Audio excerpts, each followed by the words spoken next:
Good morning, good morning, good morning. It says it's starting. I never know if it's starting.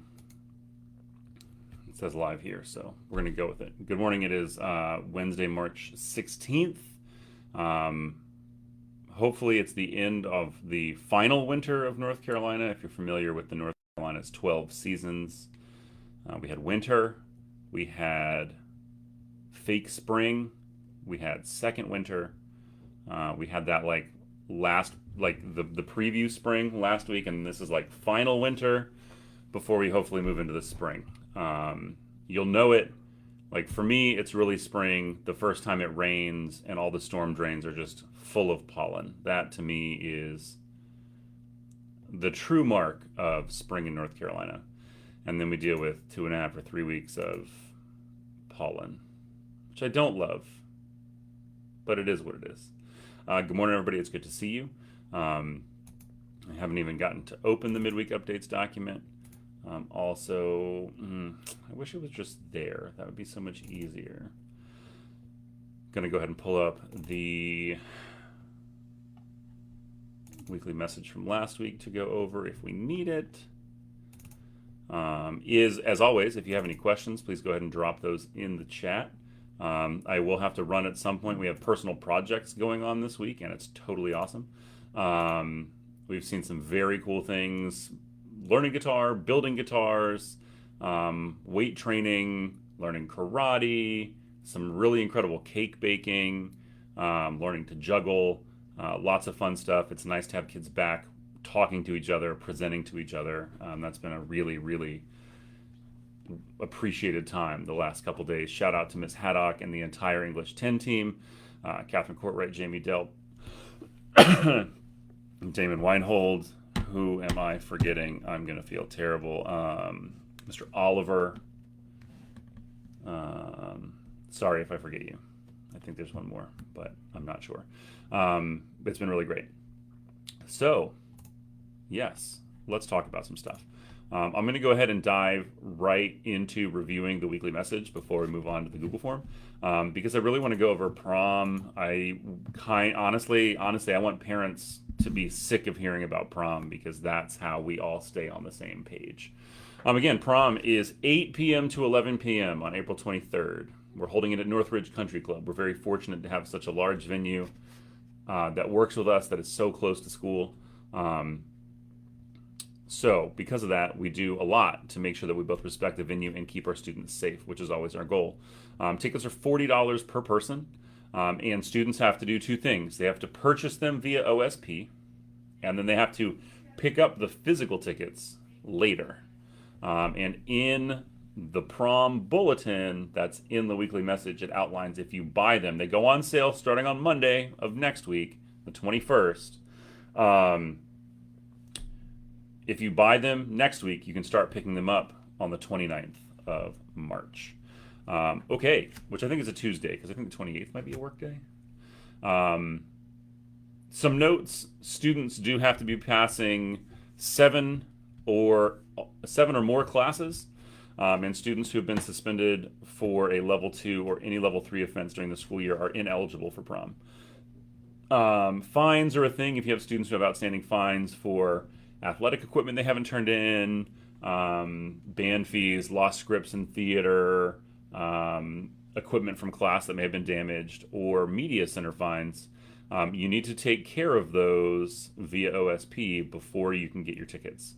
Really, the last thing I want to go, two last things. One is guests. If you're bringing a guest who is not a Millbrook student, if they're a Millbrook student, they have to meet all the same requirements that juniors and seniors who purchase the tickets meet. If they're a guest, the oldest they can be is 20. We do not allow anybody who's over the age of 20 at prom. It's pretty rare that we have anybody that's that age anyway. And you have to have those turned in by 3 o'clock on April 18th because I have to review them and approve them. And then we have to have time to review them, approve them, and pack them for them to be picked up with their tickets. And then finally, the last thing is every single person who has a ticket to enter prom may be subject to a random blood alcohol concentration test. That is a breathalyzer. Some people call it that. I think it's like tissue and Kleenex. I think a breathalyzer is like an actual brand. We don't use that brand, but we do use certified equipment that we get through Wake County Security, and we do that. There's a really pretty randomized process to ensure that we're not picking things on our own. We just highlight based on numbers and go from there. Cap and gown distribution for seniors starts tomorrow. During lunch, if you've already ordered your cap and gown, you can stop by the senior lounge and pick it up tomorrow. Virtual Academy seniors, you need to plan to come to campus between 10:30 and 12:45 to pick yours up. So you do have to come here to pick them up. You need to check in at guest services with Miss Cooper, and then they'll send you to the senior lounge. If you have not ordered it yet, it's not too late, but please try and do that sooner rather than later. The link is in the weekly message. So City Barbecue Spirit Day was this past Monday. Shout out to City Barbecue for helping out the PTSA and all of us here at Millbrook. And then coming up on Monday, April 4th, will be the Spanglish Spirit Night. And as they say here in the message, if you know, you know. By now, your many students have met with counselors about registration. I will say if you have a current freshman, that will happen next week. So yeah, I think that's it for the weekly message. Just remember, Friday is a work day. We don't have classes on Friday. Alrighty, questions in the chat. Here we go. I've heard AP Bio might not be blocked anymore. This is important information because it will free up another slot in my daughter's schedule. This is the first I've heard of that. I don't know that we have an answer to that right now. I would have you email Melanie Sanchez, M.A. Sanchez at WCPSS.net. She's the assistant principal who supervises the science department. She may be able to answer that, but we might still be a long way off from having an actual answer there. Are there a maximum number of prom tickets available for sale? No, it's not the same as Winterfest, namely because we know what the capacity at Northridge is, and we've never gotten close. So yeah, you don't need to worry about like trying to buy them early because we're not capping them. Yeah, shout out to the Gear Cats, who managed to pull off a 1 seed in the playoffs at ECU, and I know we were fortunate. Dr. Saunders got to come meet the staff on Monday, and he gave a big shout out to the Gear Cats too. So super rad, and they won the Industrial Design Award. That's amazing. If kids have registered, can they still make changes? Yes, I would email your counselor. You will also get, I'm not 100% sure of the timeline. Students have registered. Parents will get, I think we print out and send home a verification sheet. That might not be true. It might just be like we say, hey, you can see your requests in PowerSchool. I'll get more details on that for next week. But there will be a point where you and your student review what's there, and you can request changes at that point. By June 1, no more class changes, really. But yeah, so if kids have registered, they can still make changes. I would go ahead and email your counselor. Did a question just disappear? Weird. I thought I saw another question under here. So if you need to ask it, by all means, please do. I'm going to jump over to the Google form really quickly. What in the world? Oh, that's cool. Google's always rolling out new features. What is happening? So there are only 2 questions in the Google form, which is kind of sad. Why do some sports teams get transportation to away games and others do not? It's pretty inconsistent. That is a good question because my answer would be I assume that they all got transportation to away games. I don't know. I can see a variety of factors, especially if there's an event where like students may finish at drastically different times. I know some big swim meets, right? Like some kids might swim early and then be done. And so they would just ride on their own and then leave when they're done, or a parent would pick them up. But if you have a question about transportation to away games, I would highly recommend reaching out to your coach. Just like we recommend reaching out to teachers directly when you have a concern. Coach East and Mr. Flowers work really hard to ensure the coaches are supported and have the autonomy to make certain decisions and communicate that with their parents. So I'd reach out to the coach. If you have any questions beyond that, you're certainly welcome to reach out to Coach East, our athletic director. His email is tceast at wcpss.net. Good question, though. Can you give us a brief refresher on Canvas for parents? Oh, yeah, absolutely I can. The tough thing about... sorry, we're trying to manage a couple things. Give me a second.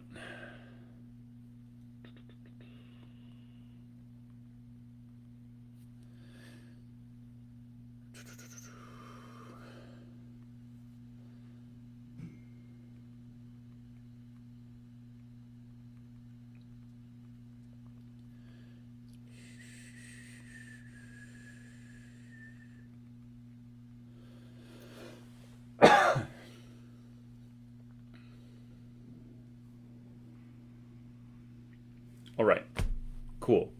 Any clarification on when freshmen this year will take the personal finance class or sophomores? Yes, it goes like this. The class we refer to as EPF, Economics and Personal Finance. There's some interesting shifts going on because many of our sophomores are already taking civics, American Foundations of American History, Civic Liter. I can't remember. They changed the titles a few years ago. The current civics class, the one that they're in right now, does not meet the requirement for the economics and personal finance class that is going to be implemented. It does not. It's terrible. And I will answer the Canvas question, I promise. The Canvas question is going to have some links and some stuff, so I want to knock this out real quick. The EPF course is a graduation requirement for this year's sophomores and this year's freshmen. At this time, because of how the curriculum is being built and rolled out, it does not appear that we will be offering it next year. My understanding is that we have been told it will be available for most of the district spring of next year at the earliest, which means that most of our sophomores will need to be prepared to take that as a senior.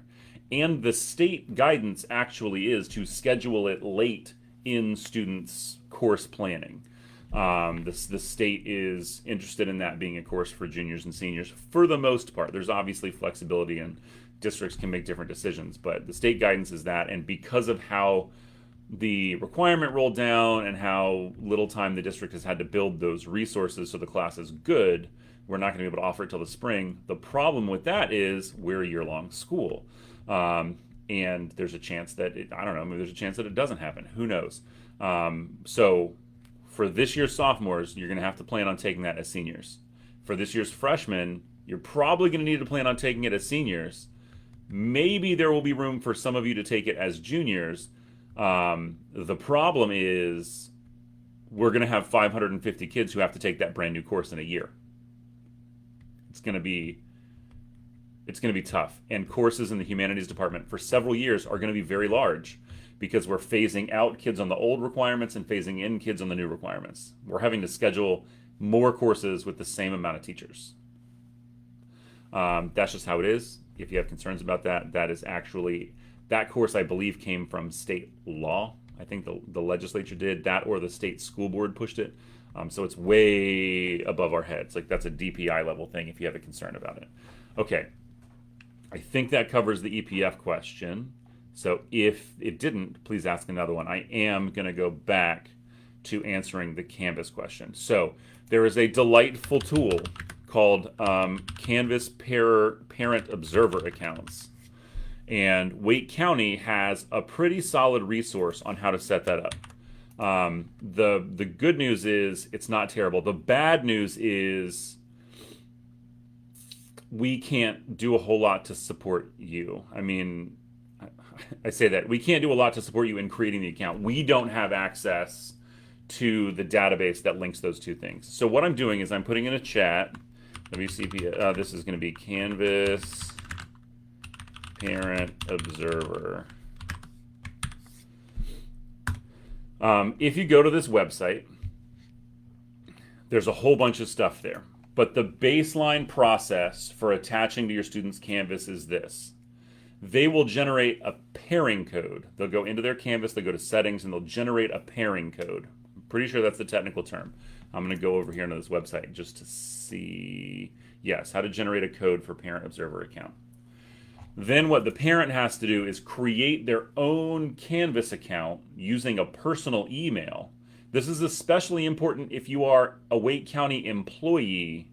You cannot use your Wake County email because that is associated with your Wake County teacher side Canvas access. So if you are a parent, you need a personal email, you need to build your own account, and you have to have that pairing code at the time you build the account to connect them.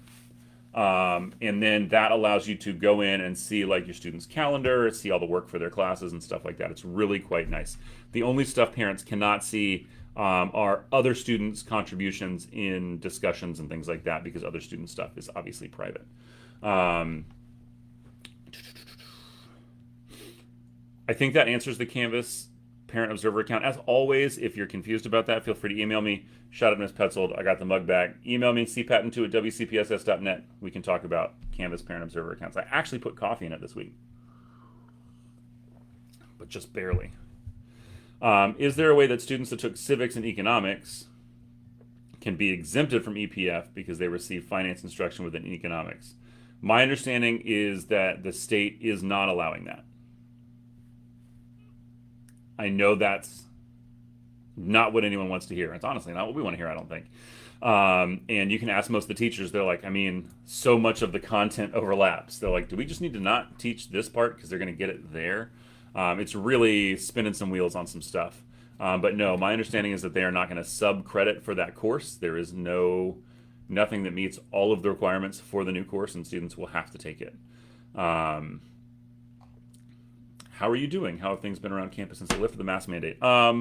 I mean, I am doing great. I am fortunate to have a really great team. We've got a bunch of really great parents in PTSA. Like, you guys are always here engaging in this stuff. Fun little story. I'm not going to out anybody, but there's a parent in the chat who emailed me maybe at the beginning of the week or last week and said, hey, we lost our car key in the parking lot. And I didn't have it. We didn't have it turned in. I emailed a bunch of people. And then randomly, as I'm chasing a kid through the parking lot, I found it in the bushes. So that's a fun little... We found the car key and everything was right in the world once again. So I am pretty good. Again, the personal projects have been really delightful. I will say that I think most of us were pretty surprised by the number of folks who are still choosing to wear masks. Even I find myself, if I'm in the cafeteria, like I have lunch duty today and I'll wear a mask. On Friday, shout out the PTSA. PTSA had a teacher luncheon for us on Friday. I did not get any pimento cheese finger sandwiches. No, that's a lie. I did, but it wasn't a finger sandwich. It was on like a tiny Hawaiian roll, which was delightful. But I had to eat it during lunch duty, and I was in the cafeteria eating with all the kids, and it felt strange to me. So I'm still trying to navigate that, but we still probably have... we did see a big decline, right? So the first day masks were optional. I would say maybe even a little more than 50% of all folks in the building still wore a mask. And that was last week. By the end of last week, that 50% had probably dropped to more like 35, and we're probably hovering there. But there are plenty of kids who still wear their masks, plenty of adults who still wear their masks. The big mystery to me is like, just wear it correctly, right? If you want to wear a mask, that's cool, but you don't have to. So don't wear it around your chin. That just feels uncomfortable. Maybe that's just me. Anyway, I think in general we're good. There's a lot going on right now, right? We've got scheduling going on. We have personal projects, which have been in the media center all day, every day, all week so far. Tomorrow's the last day. I'm judging personal projects during 2nd and 4th today.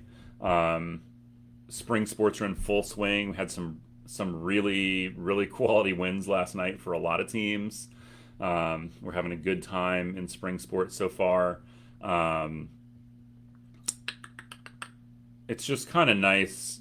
Some of the muscle memory feels more normal now, but I really always hesitate to use the word normal. I want to be very clear that me, Charles Patton, personally, thinks that the idea of returning or settling back in is not the answer. The actual answer is, what does it look like from here on out? How do we make this what our kids need? We've learned a lot of lessons, and there's no sense in forgetting those. So I look forward to the opportunity, but I do enjoy some of the core values of watching kids do really incredible stuff. Like at the end of the day, that's why most of us do this. We connect with watching kids have those moments of like high achievement, and that's been really incredible. We've had that, but it's nice to do it analog, to be able to look at a kid and see and talk to him. It's been totally rad. I will say we're starting to see some behaviors popping up that are much more typical. Starting to see some kids skip classes a little more frequently. Starting to see freshmen and sophomores leave for sheets with a much higher frequency. They were always like, there's a million ways off campus, so we can't always stop freshmen and sophomores. If we catch them, we try and talk to them about it because of liability and stuff. But like, it's almost overwhelming right now. There's a bunch of freshmen and sophomores who are being pretty unsafe and just, we're leaving, whatever. So I think that from the admin perspective, where there's some stuff that is like, oh, we're chasing kids around, we're doing some of this and doing some of that. So just remind your kids, we have a code of conduct, rules exist, and nobody's here to just yell at them. You know, those rules exist so that everybody stays safe. Most of it's been silly and ticky-tacky, but I think that's fine. I'm going to stop rambling now because there are real questions in the chat. I don't want to speak on behalf of teachers because I am more and more reminded every day of how long I've been out of the classroom and how different that experience is. Shout out to Mr. Adams, who let me cover chorus class yesterday while the Madrigals went to MPA, which is a process where they go and like college professors hear them and they rate them. And I was just reminded like how rusty I am moment to moment in a classroom. Still, teachers are tired. The big issue that we're seeing is students' executive function. There are a lot of students that do the work and just do not submit it in Canvas. There's a lot of students who just don't do the work. They have time in class and they just sit there and breathe. So there's, learning to reconnect kids to this work and stuff like that has been a little challenging. But in general, I think it's been really nice to see so much interaction in person. I think that's biologically what humans like. Okay, so back to the chat. Thanks for that question, Ms. Sparks. I could talk about that forever, but there's not enough coffee for that whole conversation, I don't think. Any thought that they could offer EPF as a summer course to help with bandwidth? All these things are valid comments. But at the end of the day, the state has said, here's the class. There is no class right now that substitutes for it. And summer school costs money, right? And so there's a finite amount of what resources exist during the summer. And historically, those funds have been dedicated to keeping students matriculating towards graduation at the right pace. Students who fail a class, need to recover a class, things like that. There are much greater limitations on taking classes to get ahead during the summer. And some of that is going to be like a funding planning issue. And far be it from me to dive into the high level stuff, but rightly so, there's criticism deserved everywhere. But at some point, Wake County Schools is doing a heck of a job managing what they're doing with finite resources, and shout out, I know the commissioners can't give us everything all the time, right? Like everything is finite, but there are some gaps, right? And if we want stuff like that, then the community has to come to bat and demand that, and then back it up with the financial piece, because we got to pay teachers to be here to do that work. Sorry, off the soapbox, moving on. Unfortunately, there's not a lot of great answers about EPF right now.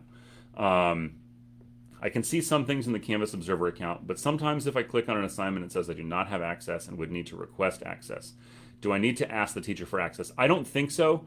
I think if it's requesting access, the district has those permissions turned off. Right now, teachers don't have any ability to interact with parent Canvas Observer accounts. I don't think. It might be worth, if you have a teacher who does a lot in Canvas, maybe email them and try it out and let us know. But in my understanding at this point is that you can kind of see what you can see.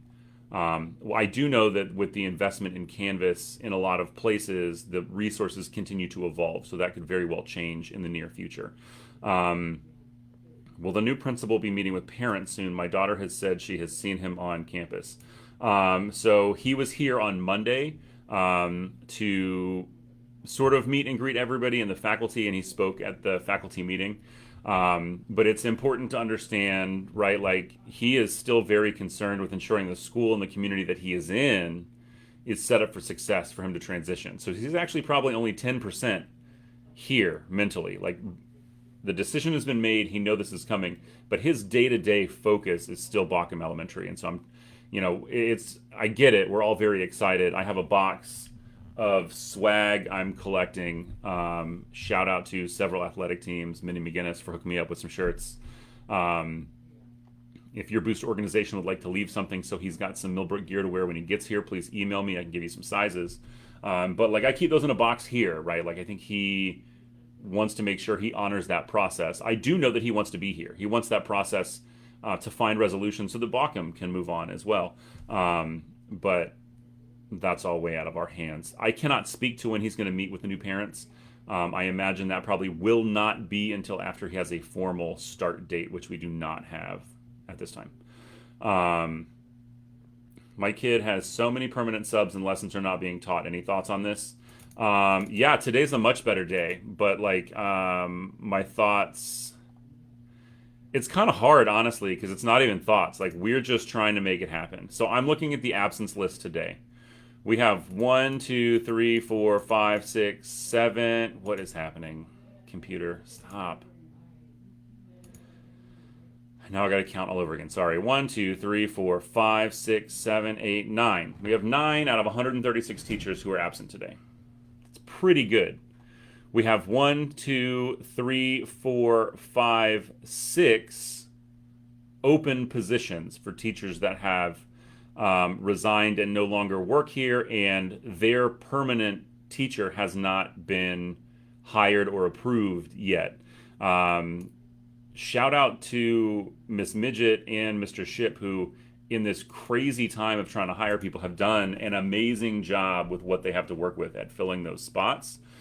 We have new folks starting for a lot of these positions soon, but some of them won't start until next year. And I got to be careful about my thoughts because some of them go, past the scope of what my job is and into like me as a citizen and community member. But the real answer is we often don't have enough subs to cover all the sub jobs. So it's not just that your student has a sub or a long-term sub. It's that we have 4 classes being supervised by 1 substitute in the auditorium. Like, there's no real good chance for a sub to be able to deliver any kind of content support to 80 kids. The other piece of the puzzle is, again, half of those absences for the most part are open positions. They're not even like the teacher's out, the teacher couldn't leave lesson plans. Like, that is teachers who already have a full course load having to also spend time developing lessons for that class, putting it in Canvas, and then having to grade that stuff. It is an immense lift to support all those students when you don't have them in your room. And I know that's not a good answer. Like, I know that's not at all what you want to hear, because it's not like the ideal situation, and we're going to agree on this, is to have a great teacher in that room delivering instruction every day and facilitating really high-level learning in class every day. That's what you want. That's what we want. The reality is right now, the candidate pool is incredibly thin. When I came to Millbrook, I was initially supervising the math department. And I remember I could have a math opening and I could easily get 15 to 20 resumes and at least 10 or 12 of those would be people who were actively teaching in this county or other counties. Miss Midget right now is looking to hire multiple math teachers, and she's gotten fortunate in a few places to find people who like already have a teaching license, but the 5 or 6 applicants we might get for a job often don't have any background in education, would have to be lateral entry, and in some cases don't come in with a skill set that we feel would benefit your kids. So it's hard. And sort of going back to my point about the Canvas stuff, like, that paradigm needs to change, and it's going to take parents engaging as citizens and then backing it up with the financial piece. That's just where we are, and it's hard. But I believe that education is one of the greatest civic endeavors in the world. Public education, the way we do it, is amazing, and we've had a reckoning in the last couple of years, and now we have to be like, okay, it worked. What could it be? What should it be? What do we need it to be? And those are harder questions that come with more. Schools can't do a whole bunch more things with no more resources. Sorry, that might have been more than you bargained for. Trying to stay on the side of the line that I'm allowed to talk about there. I think that's all just reasonable civic understanding. Okie dokie. But thanks for the good questions. I always like thinking hard. Is there an update on driver education? I see several classes without dates. Just wondering if more classes will be offered this year, and if so, when? Driver's ed is tough.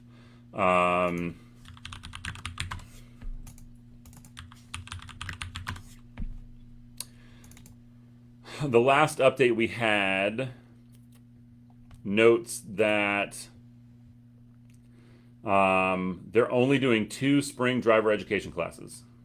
One is January. That class finished on February 8th. The next class starts on April 19th, and they were already full. They were full when I received this email on February the 4th.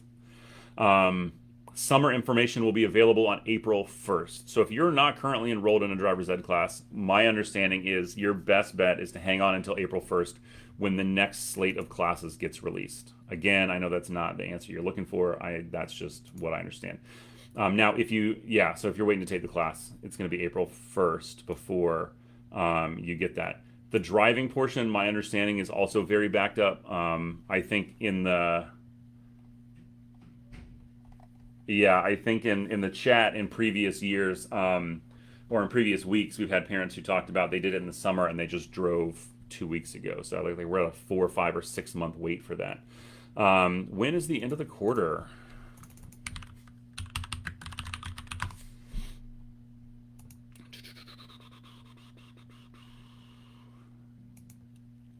March something, 29. Yep, 21, 22. March 25th is the end of the quarter. So not this Friday, but next Friday is the end of the quarter. Good question. Also, TikTok. Are parents notified by the school when a teacher goes out on long-term leave? My son's math teacher's on maternity leave and didn't get any notification or who the sub will be. In almost every case, the admin write a letter and take it to class and send it home. So I would double check with your student that they didn't get a letter. That seems very surprising to me. You can check with Miss Midget to see if she has a copy of that letter, but I can tell you I've copied Miss Midget's letter in the past when I've had to send long-term letters out. So I'm surprised you didn't hear if it's a math or an English teacher. Could a student test out of the newly required finance class? Woo. So there is a process called Credit by Demonstrated Mastery. The course is so new that probably not at this point. I'm not sure how that would work. Credit by Demonstrated Mastery is a very rare occurrence. What is the COVID rate this week? I don't know the answer to that question. We can Google it. Didn't see the personal finance course on the course list. It's not yet. And at this point, we don't believe we're going to offer it next year. I know that's not the best news, but that is the reality.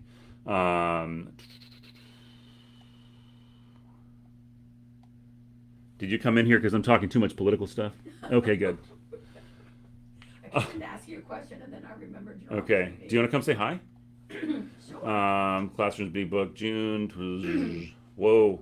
We finally paid for private driving. I'm hearing a lot of people are paying for private driving. Yep. Here, hold on. I'm going to... Hi, everybody.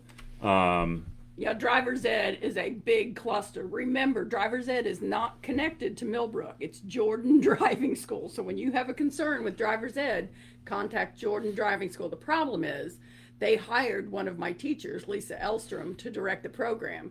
And so when you get frustrated and you contact Miss Elstrom and she doesn't contact you back, then I get those emails. and then I run down to her classroom and make sure that she gets back up with you.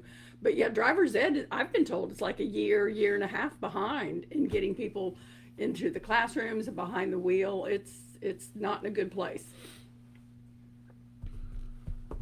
Look, y'all, captive audience, you got Miss King. So if you got questions, now is the time. We have really enjoyed being those of us who wanted to be maskless and those of us who want to wear masks. Yesterday, I don't know if you heard, we had a fire drill at the end of the school day. I mean, 10 minutes before the bell rang to end school, the fire alarm went off. And so when I looked around and watched the kids leave the building, I was surprised that at least, I mean, it seemed like 50% of them were wearing masks. So good. Those of you who are talking about this as a family, your children are listening to you. They're doing that thing. They don't seem to be uncomfortable at all. And those who don't want to wear masks are not.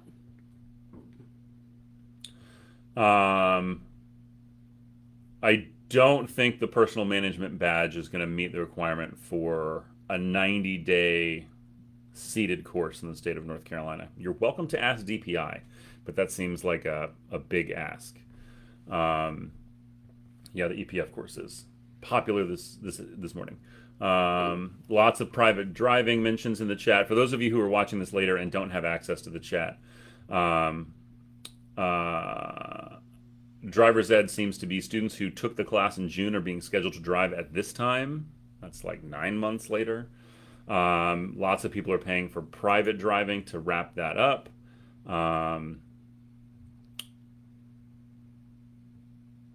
Yes.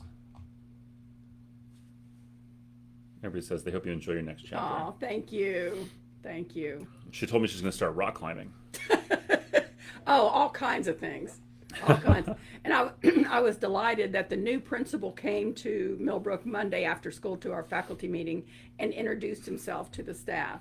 And he seemed very well received. I think you'll find him very bright, very enthusiastic, and very experienced. So I can't wait for you to meet him. Man, I'm really sad because we're standing here now and like this is the first time we've been able to do guests like this close with no masks. And I'm like kind of sad we couldn't do this Regis and Kelly thing earlier.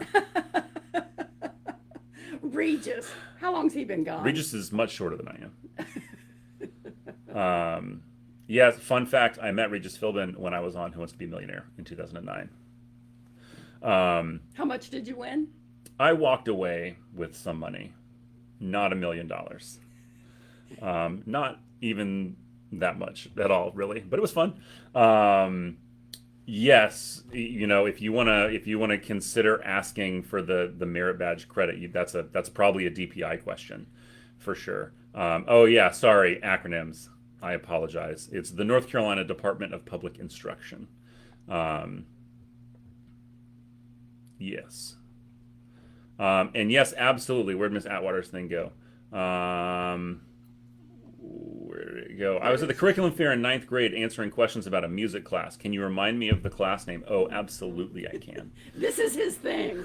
That class is called music production. We have 3 levels now. We have beginning, intermediate, and proficient. Although, to be fair, we don't have the actual course codes yet. I need to check in on that.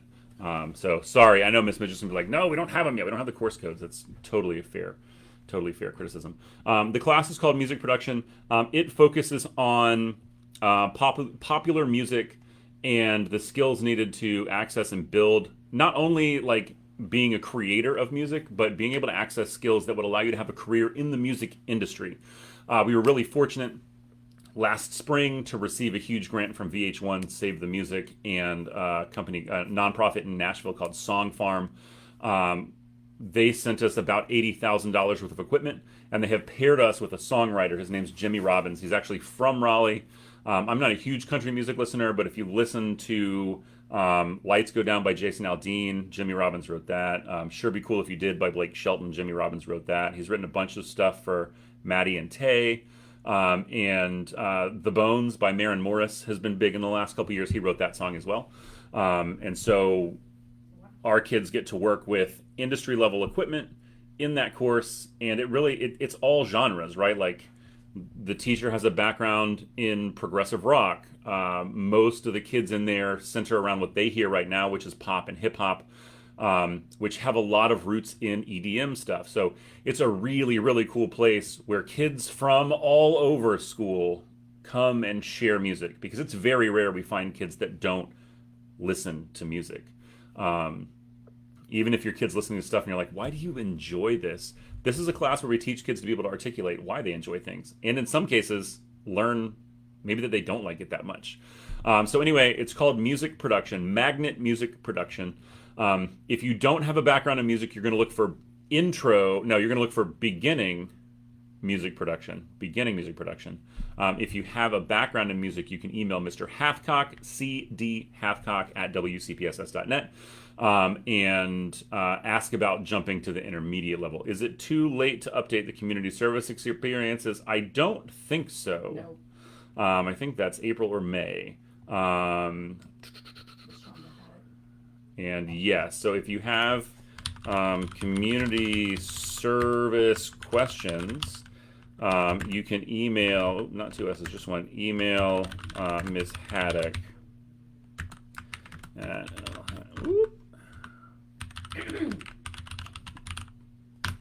And we hope those 10th grade parents are hearing positive things from their children. yeah, if you're here and you have a 10th grader, we'd love to hear how the personal project has gone if they've already presented.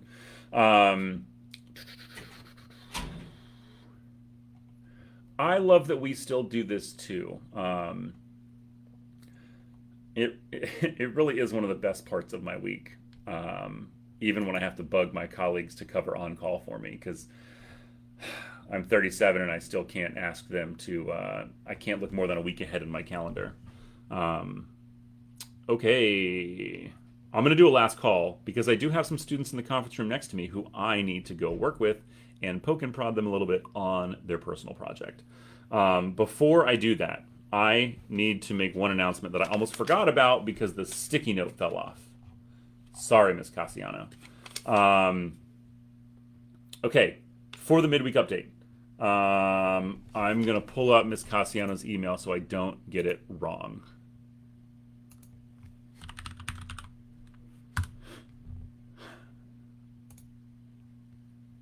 Alrighty, so things are looking brighter in terms of being able to do events that we're used to doing, including prom. It's the first prom since 2019. We also know that coming out of this giant pandemic, we have many families with very different resources and limited resources. So if you have any formal wear you can and would like to donate, please send that to Jahida Cassiano in Student Services. It can be dresses, shoes, accessories, suits. Originally, we were just going to do dresses, but right now we'll take everything that is appropriate. My favorite thing is teaching kids to tie ties. Although I'm pretty convinced that both Mr. Ship and Mr. Flowers tie ties better than I do. I only have one knot. I have a bow and I can do a four in hand. I can't do the fancy ones. Like Dwayne rocks this like Windsor all the time that looks real good. This year's plan is last minute short notice, and we need a quick turnaround since prom is only 5 weeks away. But we hope to set this in motion in the future with a longer time. So we're taking formal wear. If anybody wants to donate to the prom pop-up, we might change that name. We're not totally sure. Please send that with your student to Student Services and leave it for Miss Cassiano. In addition, if you have students that may need this assistance, please discreetly send them to Miss Cassiano. If you have a student who may need that, they can just email Miss Cassiano, jcassiano at wcpss.net. You can also find her information on the Student Services website. Okay, yes, that's awesome. And in my last school, we did a really great job with this. We called it the prom closet, and I think by the second or third year, we had so many dresses that we had to call a contracted company to come pick up the leftovers. Something like 1,500 dresses, and this is at a small school at the beach, y'all. So anyway, there's that. That's awesome. Yeah, viewership is looking good, 68. And I think I updated everything on YouTube. So again, if you have friends who watch it on YouTube, please apologize for me. I'll get this one put on YouTube as well. Oh, I missed your daughter during first period. I hope it went really well. I am judging projects second and fourth today. I'll report back. Oh yeah, thank you for being here. For those parents who volunteered to help us assess the projects. Again, with all those open teacher positions, we've actually had a lot of gaps in having enough teachers to judge all the projects. And we've had some parents come in. It's been really awesome to have them see what kids are doing. Remind me to chat with you about senior picnic events. You want to chat with me about senior picnic? I don't do anything seniors. I mean, I love them, and I'm happy to help. But sometimes I jump the gun and get involved, and somebody else already has plans in the works. So let's talk. But I might need to give you to another person. Can parents now volunteer to help in the auditorium with the sub? I don't think so, and I know that's frustrating. Honestly, if that were allowed, then we would just try and put people in classrooms. What is the email again for donating prom items? Donating prom items. Email jcassiano@wcpss.net.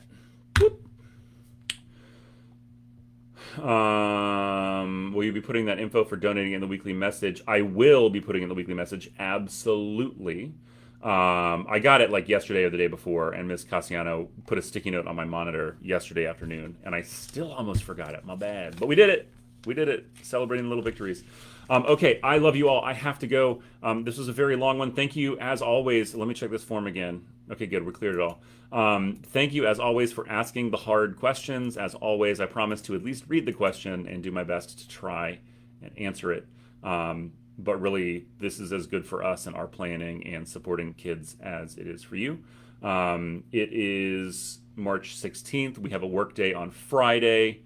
The quarter ends on the 25th. We also have a work day on the 28th. That only leaves like 2 or 3 weeks to spring break at that point. So if you're concerned about any of your students' grades, that push from March 25th to April 9th, I don't know what the Friday is.